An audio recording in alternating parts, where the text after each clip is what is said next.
anyone who has ever been invited to a Muslim wedding, anyone who's been invited knows this ayah, because it's on every Muslim invitation. بعد أعوذ بالله من الشيطان الرجيم ومن آياته أن خلق لكم من أنفسكم أزواجا لتسكنوا إليها وجعل بينكم مودة ورحمة.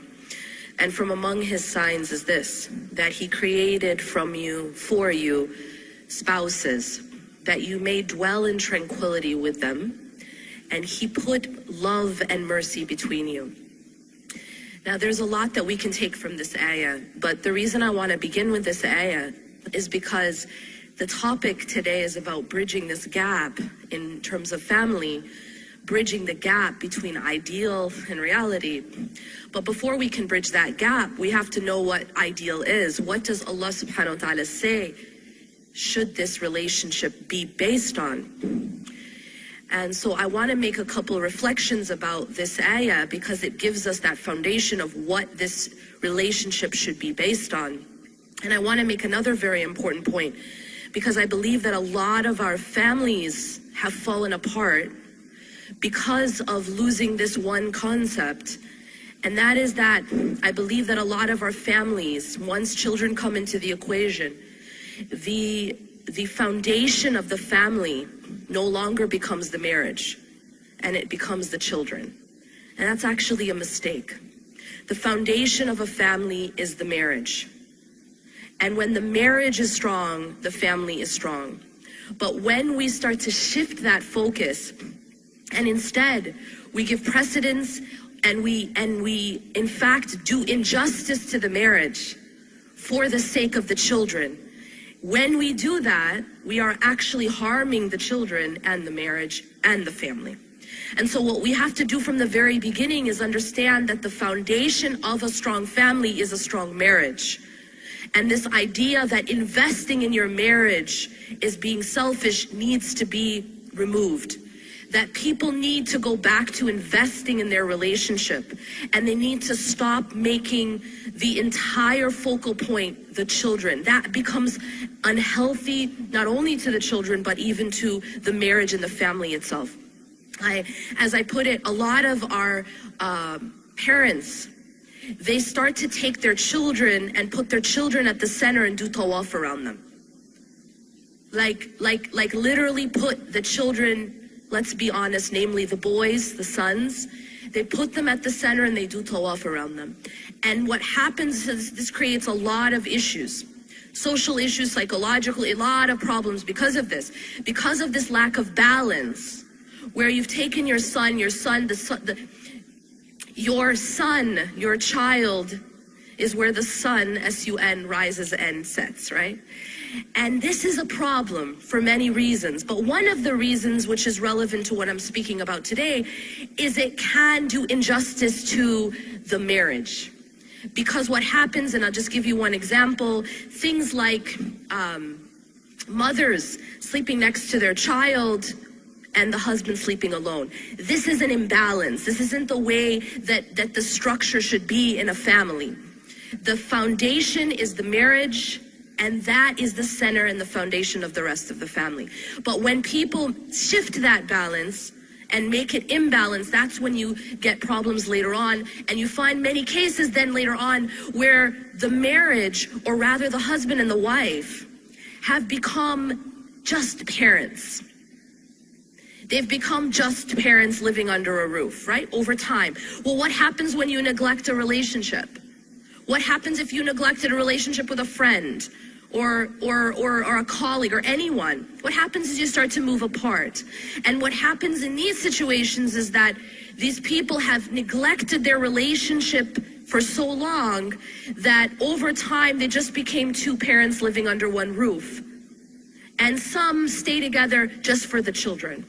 And then some of them, when the children move out, that's when they separate. These kinds of things can be avoided if we invest from the beginning in the marriage and not make the children at the center. This is very important. And believe me, you will make the children more healthy if the marriage is healthy and strong.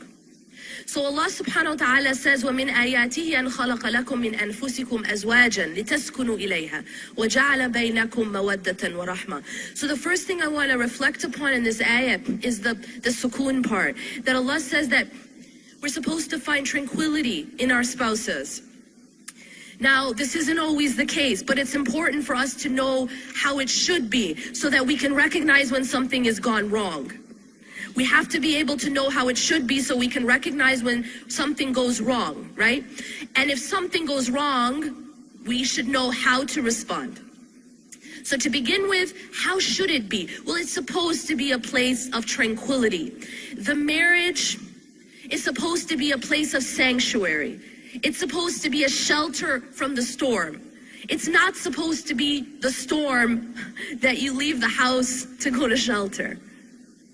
It's supposed to be the shelter itself, so that there is stress outside. There is stress, there is storms outside, but you're supposed to be able to find shelter within that relationship. That relationship, Allah subhanahu wa ta'ala describes it, لِتَسْكُنُوا إِلَيْهَا, for you to find tranquility in one another. So it's supposed to be that shelter or that sanctuary in the storm. And unfortunately, a lot of cases, it's the opposite, where the storm is inside the house and people go outside to find shelter. The other point I want to make is the mawadda and the rahma. This expressed love, mawadda, comes from the root word al-wadu of Allah subhanahu wa ta'ala, the attribute of Allah, al-wadud. The source of love, and the most loving, and the source of all love. And rahmah, from ar-Rahman and ar-Rahim, this mercy that Allah says He put between the spouses, expressed love and mercy. So again, it shows us what it's supposed to be like. And if these things are missing, then we know that something is not right. These are the ideals now, okay? Allah subhanahu wa ta'ala also describes the spouses as garments for one another. Libas. Now, if you look at a garment, I could say that a garment has maybe three main roles that it plays. The first is that a garment actually beautifies. This is why people put in so much money into the fashion sector, so much money into the fashion industry, is because clothes actually are supposed to beautify. They don't only cover, but they also beautify. And similarly, a spouse is supposed to beautify the other spouse. What does that mean? It means to help the person become better, to beautify the person. Your marriage is supposed to be a means to become a better person, to become closer to Allah subhanahu wa ta'ala. It's a character builder. And that's not always easy. Obviously, building anything isn't easy. Building muscle, ask anyone who goes to the gym. It's not easy. But it's something that makes you a better person. It beautifies you in the end. Secondly, a garment covers. And this is very important. A spouse is meant to cover the defects in the other spouse. And of course, I have to put a footnote here. This doesn't mean that if there's abuse, that you cannot seek help for that. So sometimes this is one of the main misconceptions that people have that keep them from seeking help, that keep them from seeking professional counseling, is they think, well, I cannot expose their flaws or their faults. Yes, in general, when you're sitting in a gathering, or you're with your girlfriends, or you're with your male friends, if men are with their male friends talking about their wives, or women are talking about their husbands, that's what it's referring to. You don't expose the faults and the flaws of your spouse in that way. But if you are going to seek help, then that's not considered backbiting. That's not what it's referring to. So when you're in public, for example, you don't make jokes mocking the other spouse or exposing something about them, but rather a garment covers. So if we have a defect or a scar on our body, the garment's going to cover that, right? It's not going to expose that. And it's not a very effective garment if it's exposing that. It's not doing one of its jobs. And another thing that a garment, the garment of a spouse does is it covers a person's chastity. It helps a person to keep their own chastity. That's one of the roles that we play as a spouse for one another. That we help one another to stay loyal and to lower our gaze and to be modest and to be chaste.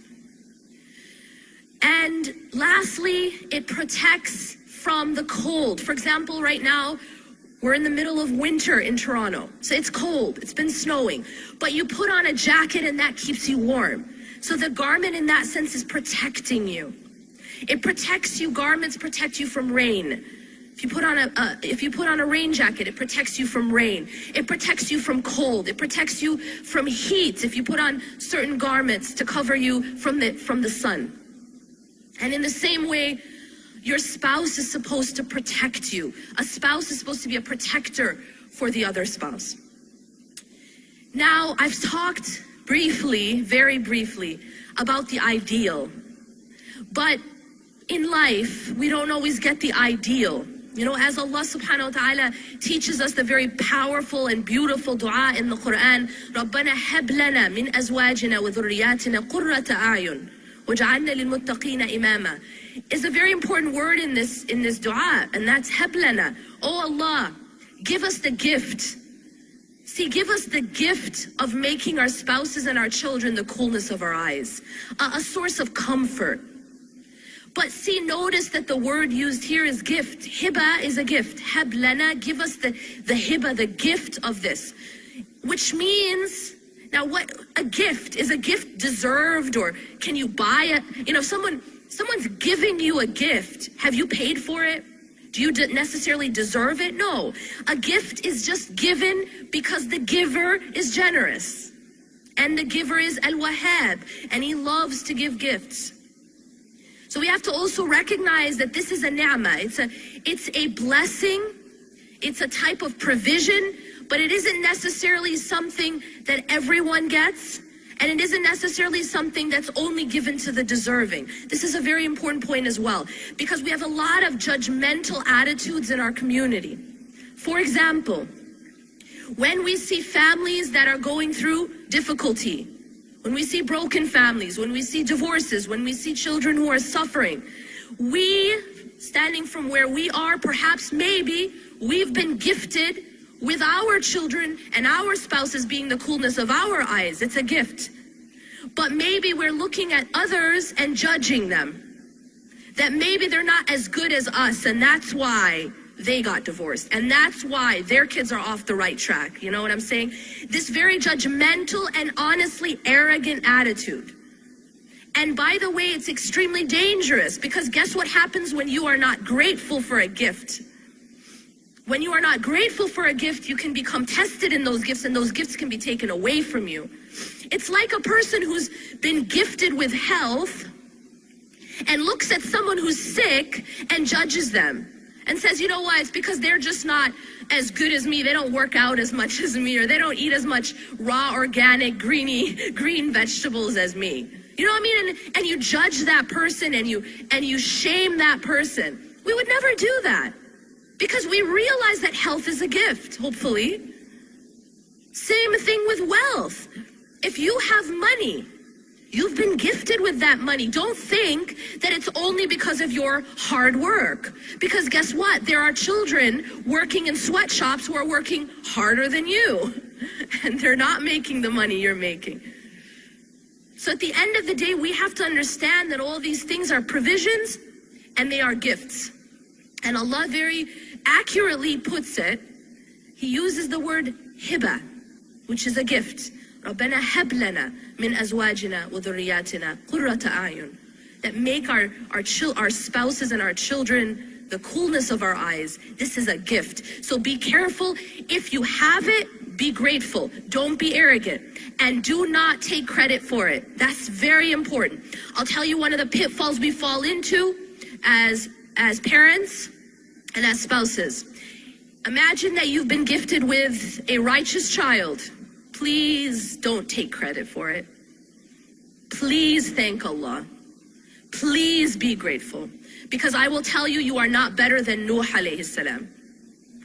And he was not gifted with a righteous child. And it's not because he was lacking. Do you understand? So the point here is be grateful for your gifts. Do not be arrogant and do not take credit. What happened to someone who took credit for what he had, as we know in the Quran, we're given the story of Qarun. Qarun was a man who had so much wealth. Allah describes in Surah Al-Qasas, he had so much that the keys to his wealth was wealth. That's how much he owned. And he used to be very arrogant. And when people would tell him to be grateful, he said, إِنَّمَا أُوتِيتُهُ عَلَى عِلْمٍ عِنْدِي, that I got all of this because of a knowledge in me. Do you see what he's doing? He's taking credit for what he has. He says, because of me, it's because I'm so smart. And sometimes we have this attitude. But Allah shows us what happened to him. Allah says that the earth swallowed him and his home. That's pretty intense. And I mean, sometimes I used to read about this and be like, how does that even happen? And then I learned about this thing called sinkholes, and I was like, OMG. It's like a real thing. All right, so the point here is that he was taking credit for his gifts. Be mindful never to take credit. Your children, if they are righteous and on the straight path, it is because Allah has protected them, and Allah has guided them, and Allah has gifted you with that. And always remember that even prophets had issues within their family.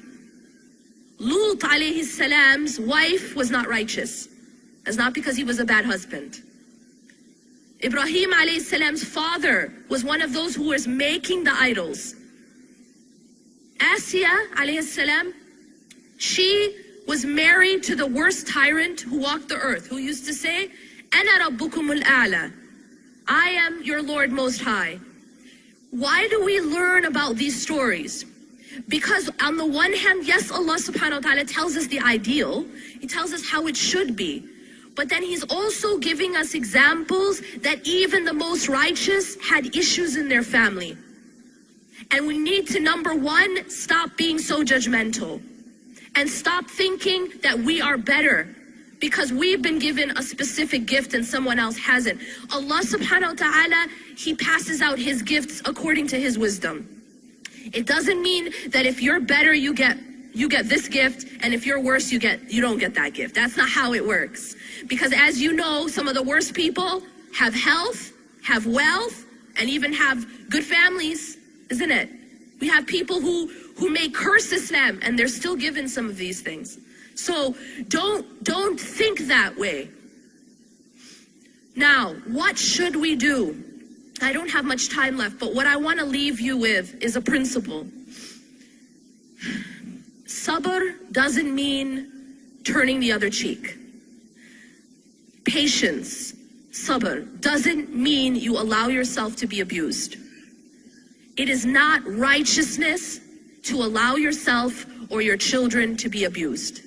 In fact, yourself and your children are an amana. They are a trust given to you by Allah subhanahu wa ta'ala. And you will be asked about that trust. And if you put your children in a situation where they are in danger or they are being abused and you allow that, you will be asked by Allah subhanahu wa ta'ala, what did you do to protect your children?